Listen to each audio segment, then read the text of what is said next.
ইসরায়েলের বিরুদ্ধে আন্তর্জাতিক চাপ সৃষ্টির আহ্বান জানিয়েছেন বিএনপির ভারপ্রাপ্ত চেয়ারম্যান তারেক রহমান। এক পোস্টে তারেক রহমান বলেন, ফিলিস্তিনের দমন, দখলদারিত্ব ও সহিংসতার বিরুদ্ধে বাংলাদেশের জনগণ সবসময় ফিলিস্তিনের পাশে থেকেছে এবং ভবিষ্যতেও থাকবে। পশ্চিম তীরের নতুন বসতি সম্প্রসারণ পরিকল্পনাকে হৃদয় বিদারক উল্লেখ করে তারেক বলেন, এটি একটি স্বাধীন ফিলিস্তিনি রাষ্ট্র প্রতিষ্ঠার পথে বড় অন্তরায়। তিনি আরও অভিযোগ করেন, ইসরায়েলি প্রধানমন্ত্রী বেনিয়ামিন নেতানিয়াহু ফিলিস্তিনি ভূমি, সংস্কৃতি, ইতিহাস ও অস্তিত্বের উপর ধারাবাহিক আক্রমণ চালাচ্ছে, যা এক ধরনের পরিকল্পিত গণহত্যা ও জাতিগত নির্মূলের শামিল। বিষয়টি মানবতা বিরোধী অপরাধ এবং কোনোভাবেই গ্রহণযোগ্য নয় বলেও মন্তব্য করেন তিনি।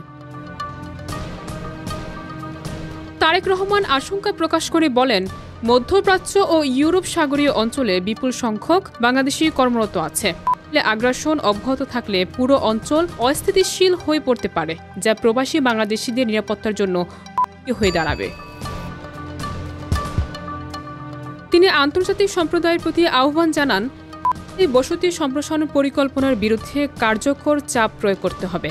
একই সঙ্গে গাজায় সংঘটিত হত্যাযজ্ঞের দ্রুত বিচার নিশ্চিত করতে আন্তর্জাতিক বিচার আদালতকে দ্রুত রায় দেওয়ার অনুরোধ করেন তিনি, যাতে ফিলিস্তিনিদের দুর্ভোগ আর না বাড়ে।